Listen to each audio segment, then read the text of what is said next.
পেয়েছি বলা যাবে না।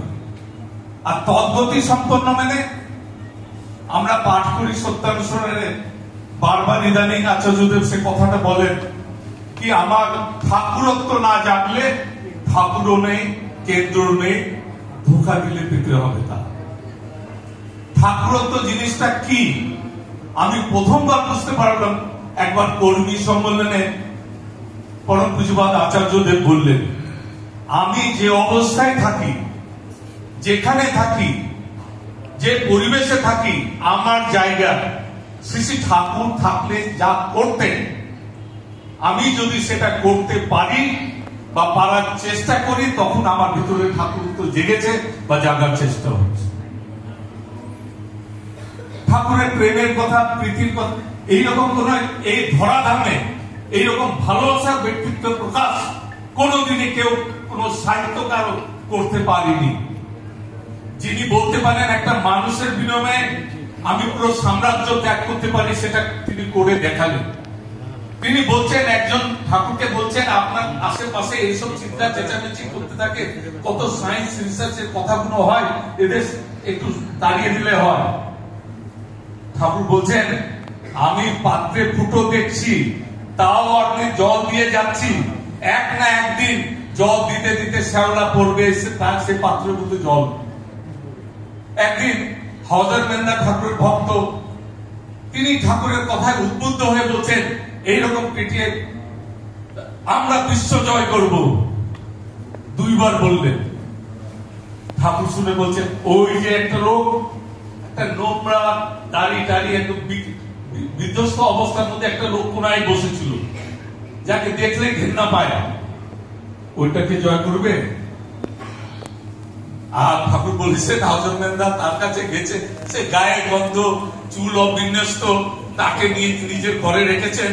আর ঘরে রেখে তো অবস্থা খারাপ, চারদিকে সব ছিটিয়ে ফেলছে জিনিসপত্র, বাথরুমে যাচ্ছে, নোংরা করে দিচ্ছে, জল দিচ্ছে না, খুব হয়রান হয়ে গেছে। ঠাকুরের কাছে এসে বলছে, ঠাকুর আর পারছি না, দেখো দেখো, লেগে থাকো। ঠাকুর একটা দয়া করেন, তো দেখো ও কি পারে, আইডেন্টিফাই করো। জানা গেল ও বিড়ি খুব সুন্দর বাঁধতে পারে, বিড়ি। তাকে সে ব্যবস্থা করলো, তার মধ্যে ইনভলভ হয়ে গেল, তার এই যে অবিকৃত, তার যে বিকৃত চলন, সেগুলো অ্যাডজাস্টেড হতে হতে বিজনেস করা আরম্ভ করলো, সবটাই হয়ে গেল। এই ঘটনাটা শুনে শুধু আমার একটা স্মৃতির মধ্যে ঠাকুরের ঘটনা থাকলো তা হবে না, কিন্তু আমার পরিবেশেও এরকম লোক আছে। এইরকম একটা লোককে কি আমরা ধরতে পারি না? আচার্যদেব করে করে দেখাচ্ছেন, বহু লোককে জানি যারা গুড ফর নাথিং আমি ভাবতাম, তাদেরকে দিয়ে যে কি কাজ করিয়েছেন, এই ধারা শ্রী বর্দার কাছে দেখেছি, শ্রী দাদার কাছে দেখেছি, এইগুলো করে যাচ্ছে। লেগে থাকতে হবে, প্রত্যেকের কাছে ঠাকুরের কথা যদি না পৌঁছায়, ঠাকুর ঘুমাচ্ছেন, ঘুম হচ্ছে না, ননিদা জিজ্ঞেস করছেন, ঠাকুর ঘুম হচ্ছে না? না। চোখে জল, ঠাকুর কষ্ট পাচ্ছেন বলে? হ্যাঁ, আমি দেখছি মানুষের অনেক দুঃখ কষ্ট, আর সহ্য করতে পারছি না, আমি যে কথাগুলো বলে গেলাম তোরা কি ঘরে ঘরে পৌঁছাতে পারবি তো? হ্যাঁ ঠাকুর পারবো। আবার বলছেন, প্রত্যেকের কাছে পৌঁছাতে পারবি তো? হ্যাঁ ঠাকুর পারবো। ঠাকুর আশ্বস্ত হয়ে, আমরা কি সেভাবে পৌঁছাচ্ছি? আমরা অনেকে ভাবি আমি যাজন পারি না, আমি ঠাকুরের বই পারি না। আমি একটা দুটো ঘটনা বলছি। আমি একবার হেমুবেন কলিয়ারিতে শ্রী শ্রী দাদা আমাকে পাঠিয়েছিলেন, আমরা অনেকে গেছিল। প্রভাত দা যিনি ছড়া গান করেন, তিনিও গেছিলেন। সৎসঙ্গ হয়ে যাওয়ার পরে ওখানে রাতে থাকার কথা, প্রভাত দা খিচুড়ি রান্না করছেন, ওই পুলিশের ক্যাম্প ছিল, তাদের সব জিনিসপত্র নিয়ে একটা বিরাট টেবিল, আমি ভাবলাম একটু যাজন করি, পুলিশদের যাজন করতে থাকলাম, যা জানি সব বলে যাচ্ছি, তার মুখের উপরে কোনো চেঞ্জ নেই, কিচ্ছু হচ্ছে না, মানে টোটালি কোনো এফেক্ট নেই। হঠাৎ দেখলাম প্রভাত দা ওই দিক থেকে যাচ্ছে, আমরা প্রভাত দা একটু ঠাকুরের কথা বলেন না। তখন প্রভাত দা প্রত্যেকের নাম জিজ্ঞেস করলো, আচ্ছা আপনার নাম কি, আপনার নাম কি? এলো যার নাম আছে রাম, তাকে বলছেন, বুঝলেন তো শ্যামদা, ওই এদিক ওদিক তাকাচ্ছে।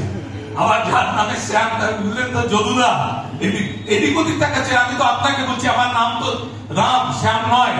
ওই তো তাকে যদি তার নামে তিনিও সাড়া দেন না, হয়তো কোনো সময় তার অন্য কিছু নাম ছিল, তাকে তার নামে ডাকতে হবে। এইটা শোনার সঙ্গে সঙ্গে পুরো গ্রুপ পুলিশের দীক্ষা নিয়ে নিল। এটা হচ্ছে জানো, তিনি তার কথা যদি আমি বলতে যাই, আমাদের মুখে তিনি বাস করেন। একটা জায়গায় গেছিলাম বেগুসরাই, ওখানে সিসি দাদা বলেছেন 51টা দীক্ষা দিয়ে আসবে, 50টা হয়ে গেছে। শীতের দিন আর লোক পাচ্ছি না, কোন রকম একজন লোককে রাত 11টা বাজে বিরূপক্ষতা আমি যাজন করেই যাচ্ছি, দেখবো একটা লম্বা চড়া লোক এসে দাঁড়ালো। সে একটু বললো আমাকে 1 মিনিট দেবেন? হ্যাঁ। শুনিয়ে মুঝে আপ পहचानते हैं? ও আমরা বসেছিলাম, ও দাঁড়িয়েছিল, ওর দিকে তাকালো, आपको कौन नहीं पहचानेगा बेगूसराय में? ऐसा कोई कुकर्म है जो मैं नहीं किया हूं? तो किसी बोलते ना, लेकिन कोई माइकल लाल ऐसा नहीं है। 1 साल पहले मैं यहां दीक्षा लिया हूं जब, और उसके बाद से मेरे मुंह से एक गाली भी नहीं निकला है। यदि मेरे अंदर इतना परिवर्तन आ सकता है, आप ठाकुर का दीक्षा लेने से आपके अंदर कितना परिवर्तन होगा। এটা শোনার সঙ্গে সঙ্গে সে লোকটা দীক্ষা দিতে রাজি হয়ে গেল। এটাই হচ্ছে চরিত্রই জাগরণ। এটাই বারবার আচার্যদেব বলেন, আমি কি, আমি সেটা জানাবো, তার দয়া কিভাবে পাচ্ছি, তার দয়া আমি কিভাবে বেঁচে আছি। আমাদের সাধনাটা কিন্তু একটু চেঞ্জ করতে হবে। চেঞ্জ মানে আমরা সাধনা করি আমার ঠাকুর, আমার আচার্যদেব, এটাকে উল্টে দিলে কেমন হয়, আমি ঠাকুরের, আমি আচার্যদেবের, আমি অবিন্দা। তাহলে কি হবে, আমি তাই করবো যেটা তিনি খুশি হবেন, যেটা ঠাকুর খুশি হবে, আচার্যদেব খুশি হবে। এই জন্য আমাদের যে ইষ্টপ্রাণতা, যে বিষয়ে আবার কীর্তন হবে, আমি একটা কথা বলে শেষ করছি। ইষ্টপ্রাণতার 3 রকম হচ্ছে। একদিন ঠাকুরের কাছে একজন বলল, ঠাকুর যখন বিপদ আসবে, স্ট্যান্ড অন দি ফোরহেড বলা হয়েছে, তারা বেঁচে যাবে। ক্রাইস্ট বলেছেন, আমরা তো ইষ্টভীতি করি, আমরা তো বেঁচে যেতে পারি। ঠাকুর বলছেন তা তো আছে, কিন্তু আসল জিনিস হচ্ছে ইষ্টপ্রাণতা। 3 রকম। একটা হচ্ছে প্যাশনেট, আমি ঠাকুরকে নিজের স্বার্থের জন্য পুজো করছি। আর একটা হচ্ছে প্যাশন কম্প্রোমাইজিং, যে কথাটা ঠাকুরের আমার ভাল লাগছে সেটা ধরছি, যেটা ভাল লাগছে না ছেড়ে দিচ্ছি। আর একটা হচ্ছে প্যাশন পারভেটিং, আমার ভালো লাগুক না লাগুক, তিনি যখন বলেছেন আমি সেটা করবই, এইটাই হচ্ছে মেন। এইটা হলেই আমরা বেঁচে যেতে পারবো। এই জন্য আচার্যদেব যখন যে কথা বলেন, এই বিষয়ে ঠাকুর একটা ওয়ার্ড বলেছেন, ট্রান্সমিউটেশন অফ দি পার্সোনালিটি। আমার শ্রেয়, আমার প্রেয় যখন কোনো কথা বলেন, সেটা আমার মনে ভাল লাগছে না, তাও যদি আমি করি, তখন আমার ট্রান্সমিউটেশন অফ দি পার্সোনালিটি হবে, তখন আমার ডেভেলপমেন্ট হবে। এভাবে এখন আমাদের চোখের সামনে এত ইলাস্ট্রেশন আচার্যদেবের, অবিন্দা, ঠাকুর পরিবারের প্রত্যেকে আমরা পাচ্ছি। এর পরেও যদি আমরা নিজের কমফর্ট জোন থেকে না বের হই, তাহলে কিন্তু পুরো এটা পুরো সোসাইটির জন্য একটা ক্রাইম হবে। আমাদের যে ম্যান মেকিং যে মিশন আছে, যে অনেকে জিজ্ঞেস করে সৎসঙ্গ কি করে চ্যারিটির জন্য। আরে সৎসঙ্গ যা চ্যারিটির জন্য করে, আর কে করে? আপনি গভর্নমেন্ট একটা হসপিটাল করে দেবে, একটা ভালো ডক্টর কে হবে গভর্নমেন্ট করতে পারবে? ডিগ্রিধারী ডক্টর হতে পারে, মানুষ হিসাবে ভালো হওয়ার চ্যালেঞ্জ দিতে পারবে না, সৎসঙ্গ দিতে পারবে। গভর্নমেন্ট স্কুল করে দিতে পারবে, ভালো টিচার কিভাবে হবে, তার চরিত্র কি হবে, সেটা ও দিতে পারবে না, সেটা সৎসঙ্গ দিচ্ছে, দিয়ে যাবে। আর সৎসঙ্গকে ধরলে কি হয়, আচার্যদেবকে নিয়ে আমরা যখন সিসি দাদার সঙ্গে গেছিলাম গুজরাটে, তখন বললাম তো সবকিছু ভালো এখানে, বললো সবকিছু ভালো না, ওল্ড এজ হোম অনেক আছে। আমি জিজ্ঞেস করলাম এখানে গুরুভাই কত? বলছে গুরুভাই 10-15 হাজারের মতন আছে, সুরাতে সব মিলিয়ে। আপনি খোঁজ নিয়ে দেখেন যে গুরুভাইয়ের মা বাবা ওল্ড এজ হোমে আছে, আমি দেখা করে আসবো। পরে এসে বলছে দাদা একজন গুরুভাইয়েরও মা বাবা ওল্ড এজ হোমে নেই।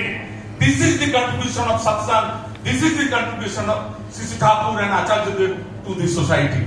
আপনারা অবিন্দা যেভাবে ইন্সপিরেশন দিয়ে গেছেন, এটা নিয়ে নিজের পরিবেশে, পরিবারে সকলের মধ্যে সঞ্চারিত করে একটা আলোড়ন সৃষ্টি করেন, আর সবকিছু বাদ দিয়ে দেন। কি হয়, জল যখন জমে থাকে ময়লা ভাসে, কিন্তু জলের বেগটা তেজ হয়ে গেলে ময়লা দুই পাশে হয়ে যাবে, সেটা আচার্যদের অবিন্দাকে এখানে পাঠিয়ে এটা পেয়েছি আমরা। সব মতান্তর যেগুলো আছে এগুলো সরে যে আমরা ঠাকুরকে ভালোবাসবো, আমরা আচার্যদেব অবিন্দা যা যা বলছেন ঠাকুর পরিবারের যারা ইন্সপিরেশন তাদের ম্যাটেরিয়ালাইজ করে যাব। আর luxury of listening, luxury of speaking থেকে বেরিয়ে এসে আমরা তদ্গতি সম্পন্ন হতে থাকবো। এভাবে আমরা যদি চলি তারা খুশি হবে, আমাদের জীবন সার্থক হবে। জয় গুরু।